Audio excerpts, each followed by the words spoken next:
आज के इस बहुत महत्वपूर्ण कार्यक्रम में मेरे साथ मंच पर उपस्थित मेरे मित्र और महाराष्ट्र के सम्माननीय मुख्यमंत्री श्रीमान देवेंद्र फडणवीस जी, महाराष्ट्र के उप मुख्यमंत्री और जिन्होंने शिवसेना कौन सी असली है इसका परिचय सबको करा दिया है, ऐसे श्री एकनाथ शिंदे जी, मेरे साथी मंत्री मुरलीधर मोहोल जी,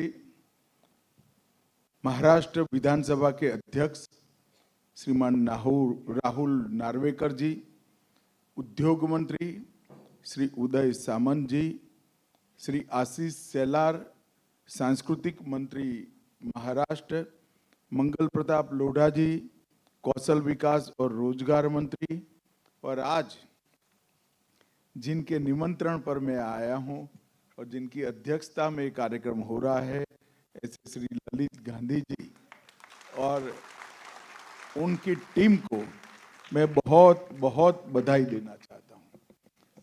मित्रों, आज एक प्रकार से जब ललित जी ने मुझे निमंत्रण दिया और फिर मेरी ऑफिस ने चैम्बर का परिचय मांगा संस्था से, और तब मुझे मालूम पड़ा कि सेठ वालचंद जी ने बनाई हुई संस्था है, बाकी कुछ पढ़े बगैर मैंने यहां आने के लिए हाँ बोल दिया।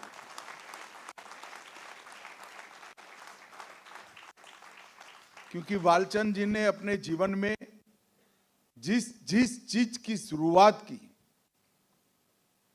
वो सभी चीजें एक प्रकार से अपने अपने क्षेत्र में पायोनियर रही। न केवल पायोनियर रही, सालों तक इंडस्ट्री, समाज, महाराष्ट्र और देश की सेवा करती रही। एक ऐसे उद्योगपति थे जिन्होंने स्वयं की कंपनी के विकास के साथ साथ शायद उससे भी ज्यादा ध्यान देश को किस चीज की जरूरत है उस पर दिया। प्रथम स्वदेशी कार बनाने का सम्मान उनको गया। स्वदेशी हवाई जहाज निर्माण करने की कंपनी जो बाद में हिंदुस्तान एरोनॉटिक्स लिमिटेड बनी, पहले हिंदुस्तान एयरक्राफ्ट लिमिटेड, वो भी सेठ वालचंद ने बनाई। शिपिंग कंपनी जल यात्रा का प्रारंभ सिंधिया स्टीम नेविगेशन, वो भी उन्होंने बनाई, और पहला स्वदेशी जहाज बनाने का कारखाना हिंदुस्तान शिपयार्ड भी उन्होंने किया। और आज आप सभी लोग Maharashtra chamber of commerce, industry and agriculture का शताब्दी वर्ष मना रहे हैं। ये चैम्बर को उस जमाने में अंग्रेजों के साथ जरूरत पड़े तो संघर्ष करने के लिए या व्यवस्था के लिए इसकी स्थापना का काम भी सेठ वालचंद जी ने किया। और जब एक दूरंदेशी व्यक्ति किसी भी चीज का नींव डालता है, और जब नींव डालते वक्त वो व्यक्ति के मन में खुद का स्वार्थ अकेले नहीं होता है, समाज और देश की भी चिंता होती है, तो इसको ईश्वर का आशीर्वाद जरूर मिलता है। कोई भी संस्था 100 साल तक निरंतर चलती रहे और अपनी शताब्दी बनाए, वो संस्था के लिए और समाज के लिए, दोनों के लिए अपने आप में गौरव की बात है। क्योंकि देश भर के चैम्बर्स जो चलते हैं, इसमें संस्था कोई लंबे समय तक किसी एक व्यक्ति के हाथ में नहीं रहती, रहनी भी नहीं चाहिए। नेतृत्व बदलने के साथ भी रिलेवेंस बनाए रखना, अपनी उपयोगिता बढ़ाए रखना और अपना योगदान भी बढ़ाना एक प्रकार से बहुत कम संस्थाएं कर पाती है। इसलिए मैं Maharashtra chamber of commerce, industry and agriculture को बहुत बहुत साधुवाद और शुभकामनाएं देता हूं। मैं ये भी कहना चाहता हूं कि 100 साल जब होता है, वैसे तो 50 साल होता है, तब परंपराएं, नियम, पद्धति सभी कालबाह्य हो जाता है, इरिलेवेंट हो जाता है, क्योंकि समाज सतत परिवर्तनशील है। और आपकी संस्था को तो 100 साल हुआ है। ये 100 साल गौरव का क्षण है, इसके साथ साथ आत्मचिंतन का भी क्षण है। आत्मचिंतन का इसलिए है कि ये 100 साल में देश के इंडस्ट्री, कॉमर्स और एग्रीकल्चर तीनों क्षेत्रों में आमूलचूल परिवर्तन आया है। देश की सरकारों के गवर्नेंस में भी आमूलचूल परिवर्तन आया है, चाहे राज्य सरकार हो, चाहे भारत सरकार हो। और देश के नीति निर्माण की प्रक्रिया में भी आमूलचूल परिवर्तन आया। एक जमाने में चैम्बर को अपने देश के अंदर और ज्यादा से ज्यादा 1-2 देशों के साथ व्यापार को ध्यान में रखकर चर्चा करनी पड़ती थी। आज पूरी इकोनॉमी, पूरा अर्थतंत्र और विशेष कर इंडस्ट्री वो ग्लोबल हो चुकी है। युद्ध शायद ईरान और इजराइल के बीच में हो, इसकी असर भारत की इकोनॉमी पर भी पड़ती है। युद्ध रशिया और यूक्रेन पर हो, इसकी असर भारत की इकोनॉमी पर भी पड़ती है। उस वक्त देश भर के chamber of commerce and industry and agriculture, ये सभी ने अपने कामकाज के लिए आत्मचिंतन करने का वक्त है। प्रोफेशनल संस्थाओं को हायर कर जिस तरह से देश की इकोनॉमी, देश की नीति निर्धारण की प्रक्रियाएं, देश की विधानसभा और संसद और दुनिया का अर्थतंत्र बदला है, उसी तरह से हमारे चैम्बर के फंक्शनिंग को, उसकी कार्यपद्धति को और अपनी रिलेवेंस बनाए रखने के लिए, उपयोगिता बढ़ाने के लिए हमारी जो रिक्वायरमेंट है उसको 100 साल के बाद एक बार रिव्यू करना चाहिए। मेरा निवेदन है ललित जी से कि अब आप अध्यक्ष बन ही गए हो तो आपके जिम्मे ही ये जिम्मेदारी है।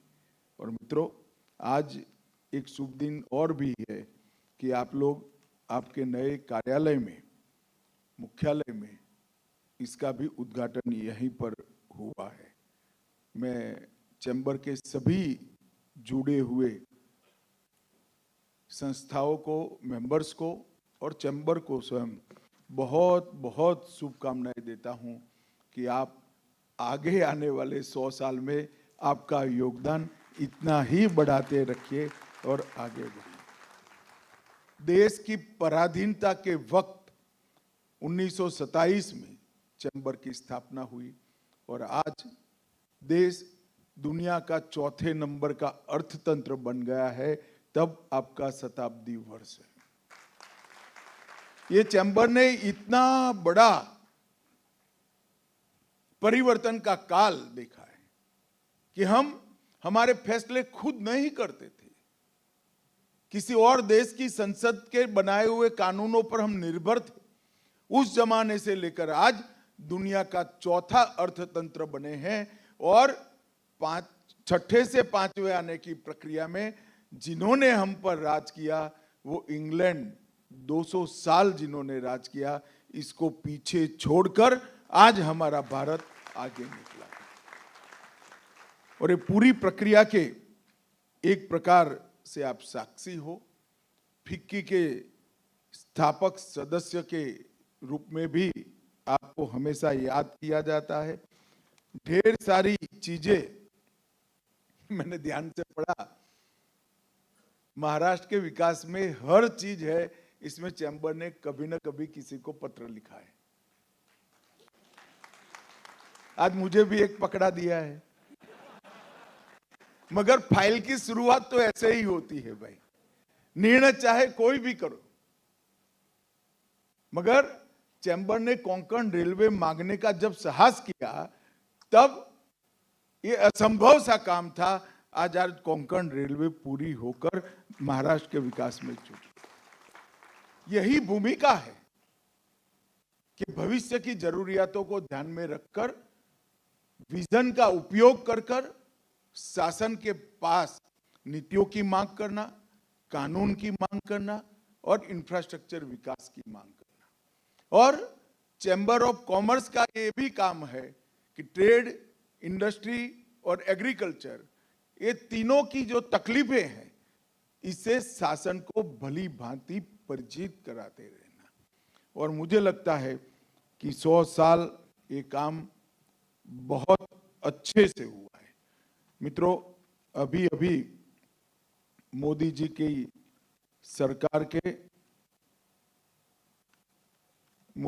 सरकार के 11 साल पूरे हुए हैं और इस 11 साल में ढेर सारी चीजें बदल गई हैं।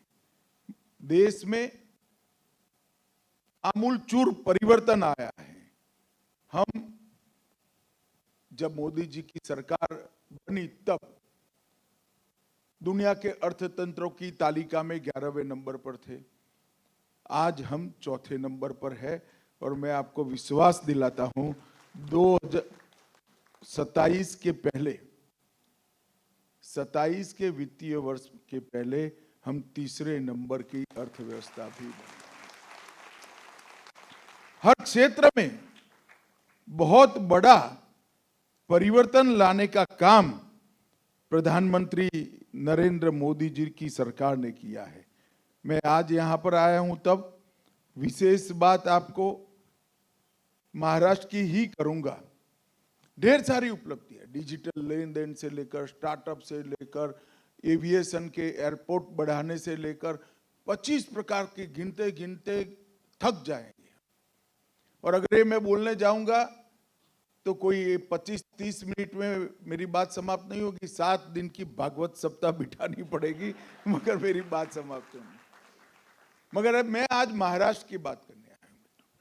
महाराष्ट्र के अंदर अपार संभावनाएं देश की आजादी के वक्त से ही पड़ी थी और एक प्रकार से महाराष्ट्र देश के औद्योगिक विकास का पर्याय बना, परिचायक बना। और सालों से महाराष्ट्र औद्योगिक विकास में देश का नेतृत्व करता है और ये हमारी मुंबई नगरी को इसीलिए देश की आर्थिक राजधानी का गौरव भी मिला। स्टॉक मार्केट इनके मुख्यालय यहाँ, रिजर्व बैंक ऑफ इंडिया के मुख्यालय यहाँ, सेबी का मुख्यालय यहाँ, सारी चीजें यहाँ इसलिए आई है क्योंकि ये हमारी आर्थिक राजधानी है। और महाराष्ट्र ने भी देश के विकास में अपना योगदान करने में कोई कसर नहीं छोड़ी। बीच में थोड़ा कालखंड आ गया, मैं कोई पॉलिटिकल बात करना नहीं चाहता, मगर देवेंद्र जी और एकनाथ जी दोनों बैठे हैं। देवेंद्र जी का पहला कार्यकाल, एकनाथ जी और देवेंद्र जी का संयुक्त कार्यकाल और देवेंद्र जी का ये लगभग समाप्त होने वाला 1 साल, ये मिलाते हैं तो महाराष्ट्र को एक नए सिरे से, नई ऊर्जा के साथ, नए दृष्टिकोण के साथ, दूरदर्शिता के साथ डेवलप करने का काम किया। आज देश की सबसे बड़ी इकोनॉमी महाराष्ट्र की है। सबसे अधिक एफडीआई महाराष्ट्र में आता है और इनफ्लो में 39% हिस्सा महाराष्ट्र का है। सबसे ज्यादा विदेशी पर्यटक महाराष्ट्र में आते हैं। सबसे ज्यादा स्टार्टअप महाराष्ट्र में है और देश के स्टार्टअप में महाराष्ट्र के स्टार्टअप का हिस्सा 25%, मतलब हर चौथा स्टार्टअप महाराष्ट्र का है। भारत का सबसे बड़ा बंदरगाह और एक प्रकार से कंटेनर डेपो की बात करें तो एशिया का सबसे बड़ा बंदरगाह अब वाधवान में महाराष्ट्र में बनने जा रहा है। सबसे ज्यादा, बहनें ज्यादा ताली बजाए जरा, सबसे ज्यादा इनकम टैक्स रिटर्न भरने वाली माताएं महाराष्ट्र में हैं। महाराष्ट्र बुलेट ट्रेन की योजना में आज लीडिंग स्टेट बन गया है। देश का सबसे बड़ा निर्यातक राज्यों में एक महाराष्ट्र है। औद्योगिक उत्पादन में महाराष्ट्र 15 साल से 1 से 3 में ही रहा है।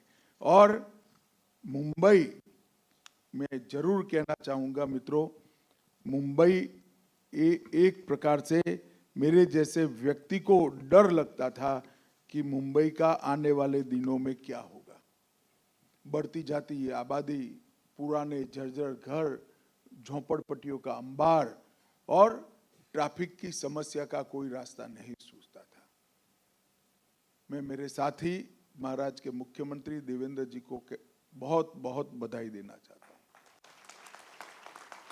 यहां देवेंद्र जी की पहली सरकार बनी, कुछ ही समय में ऊपर उस वक्त मोदी जी की सरकार बन चुकी थी और मुंबई के समस्याओं के समाधान के लिए, शायद किस एक शहर की समस्याओं के समाधान के लिए 7 लाख करोड़ रुपए का इन्वेस्टमेंट मोदी जी के नेतृत्व में मुंबई शहर के लिए। मैं आज पूछना चाहता हूं, हमारी जो कामकाज के तरीके पर टीका और टिप्पणी करते हो, किस में विजन है? कितने साल आपके पास महाराष्ट्र रहा? क्या किया आपने? महाराष्ट्र छोड़िए, मुंबई की समस्या के लिए क्या किया? भाइयों बहनों, लगभग 337 किलोमीटर की 1.5 लाख करोड़ की मेट्रो सिर्फ मुंबई में आज बनने की शुरुआत हुई। Atal Setu 17,000 crore, coastal road 13,000 crore, Bandra Versova sea link 11,000 crore, Versova Virar sea link 55,000 crore, Virar Alibag multi modal corridor 60,000 crore, Sewri Worli elevated corridor 1294 crore, Thane coastal road 2535 crore, Sanjay Gandhi National Park tunnel 16,000 crore, Urja Marg 3,000 crore, nano परियोजना, मुंबई इंटरनेशनल एयरपोर्ट नया जो बन रहा है 19,646 crore, western dedicated freight corridor 3,780 crore, Mumbai Ahmedabad high speed rail 1,08,000 crore, Vadhavan port 80,000 crore और पुनः विकास की योजनाएं 23,000 करोड़। मैं जो लोग सवाल उठाते हैं उनको पूछना चाहता हूं, पूछते हैं ना डबल इंजन की सरकार ने क्या किया क्या किया क्या किया, मैं उनको भी पूछना चाहता हूं, आपकी भी डबल इंजन की सरकार यहां रही 10 साल तक।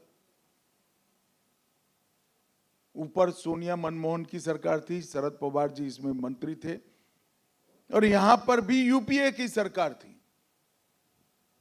अगर आप सब ये सब कर जाते थे तो देवेंद्र के करने के लिए कुछ ही न बचता, मगर आप मुंबई को भाग्य के भरोसे छोड़ दिए थे। बीच में एक थोड़ा व्यवधान आया 1-1.5 साल का, फिर एकनाथ जी मुख्यमंत्री बने तो भी डबल इंजन की सरकार रही और फिर देवेंद्र जी फिर से मुख्यमंत्री बने, एकनाथ जी भी साथ में है, फिर से डबल इंजन की सरकार बनी। ये डबल इंजन सरकारों ने मोदी जी के नेतृत्व में, देवेंद्र जी और एकनाथ जी के नेतृत्व में 7 लाख करोड़ से ज्यादा अधिक इन्वेस्टमेंट कर एक प्रकार से मुंबई को बचाने का काम किया। हम जब अटल सेतु पर से जाते हैं, मालूम नहीं है 17,000 करोड़ रुपया इस पर इन्वेस्ट हुआ है। कोस्टल रोड पे जाएंगे 13,000 करोड़ लग गया है। बांद्रा वर्सोवा सी लिंक 11,000 करोड़ रुपया लगा है और ये दूरदर्शिता के साथ सोचा गया है कि ये नहीं करेंगे तो क्या होगा। अब झोपड़पट्टी उन्मूलन की बात चल रही है, उसमें भी आरोप प्रत्यारोप, गाली गलौज। मैं उन सभी को पूछना चाहता हूं कि आपने आपके 10 साल में क्या किया। और मित्रों, इसी तरह से महाराष्ट्र के लिए मोदी जी की सरकार ने ढेर सारा काम किया।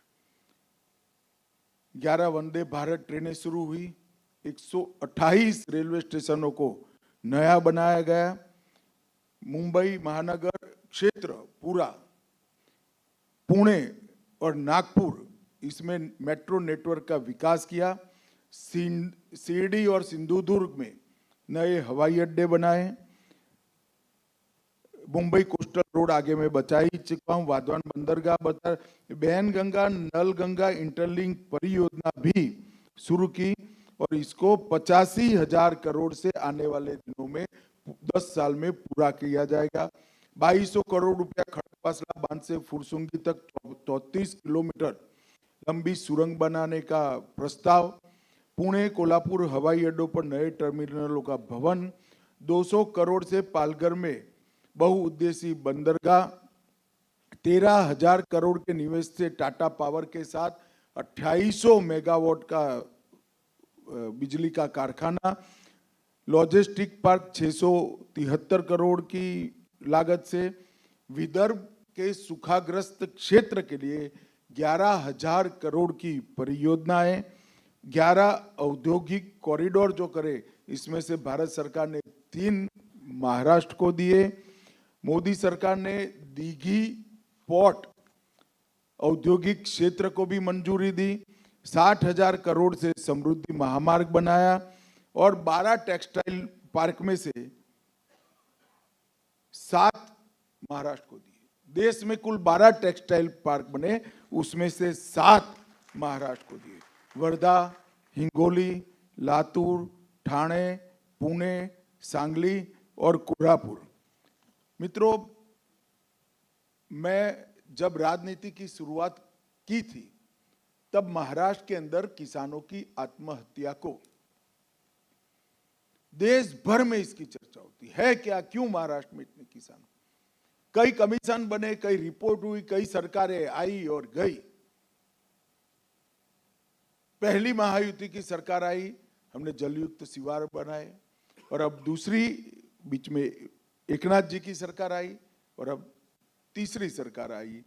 हमने विदर्भ और मराठावाड़ के लिए जो चंद्रगुप्त मौर्य के समय से सूखाग्रस्त क्षेत्र है, इसको कभी सूखा न पड़े ऐसे क्षेत्रों में परिवर्तित करने के लिए हमने इन्वेस्टमेंट करने की योजना बनाई है मित्रों।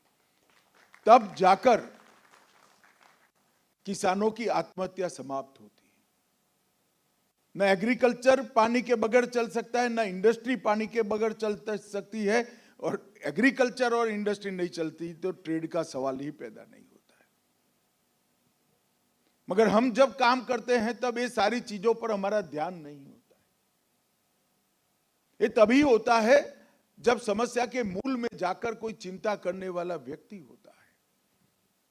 देश भर में इस प्रकार से मैं देश के सभी राज्यों के लिए इस प्रकार का भाषण कर सकता हूं, तभी तो जाकर पूरा देश का इकोनॉमी 11 नंबर से 4थे नंबर पर आया है। देश भर में सिमेट्रिक विकास हुआ है। 1,51,000 करोड़ रुपया 2014 के बजट में इंफ्रास्ट्रक्चर के खर्च के लिए था और आज वो बढ़कर 10,95,000 करोड़ हर साल किया। 8 लाख करोड़ का इंफ्रास्ट्रक्चर के खर्चे में वृद्धि, इसके सबसे बड़ा अगर फायदा है तो मेरे सामने बैठे हुए चैम्बर के और इंडस्ट्री के लोगों को है। क्योंकि देश में एयरपोर्ट की संख्या बढ़े, बंदरगाह बढ़े, रेलवे बढ़े, माल ढोने के लिए रेलवे की नई लाइनें बिछाई जाए, इसका मैक्सिमम फायदा अगर किसी को होता है तो चैम्बर को होता है, इंडस्ट्री को होता है, chamber of industry, commerce and agriculture को होते हैं। आपके तीनों कंपोनेंट इसके लाभान्वित होने वाले एक काम है। और एक साथ पूरे मोदी जी के प्रधानमंत्री बनने के पहले जितनी ग्रिड थी, इससे 100% से ज्यादा, मतलब 107% ग्रिड नहीं लगाने का काम ये 10 साल में हुआ है। बिजली की ग्रिड की मैं बात कर रहा हूं। कई प्रकार के काम नरेंद्र मोदी जी ने किए हैं और हमेशा ये उठाते रहते हैं कि हमारी ग्रांट कम कर दी। मैं इंफ्रास्ट्रक्चर का ये आंकड़ा बोला हूं, इसको छूइए ही मत। इसके अलावे डिवोल्यूशन की ग्रांट होती है, डिवोल्यूशन और ग्रांट इन एड जो भारत सरकार देती है। ये कहते हैं कि हमें अन्याय हुआ। मैं उनको कहने आया हूं कि जब आपकी 10 साल सरकार चली, 4 से 14, आपने महाराष्ट्र को 1,91,000 करोड़ रुपया दिया था। जरा जोर से बोलना भाई, कितना?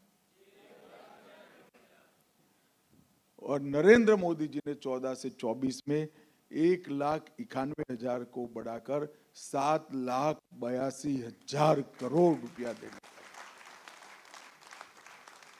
इसके अलावा भरपूर मात्रा में इंफ्रास्ट्रक्चर की ग्रांट, इरिगेशन के लिए ग्रांट और इन्वेस्टमेंट को आने का एक लाल जाजम बिछाकर रास्ता कर देना। इस सब, अगर कोई कहता है कि क्या किया है, तो मैं उनको बड़ी विनम्रता से कहना चाहता हूं, ये सब हमारी डबल इंजन सरकारों में हुआ है और हमने किया।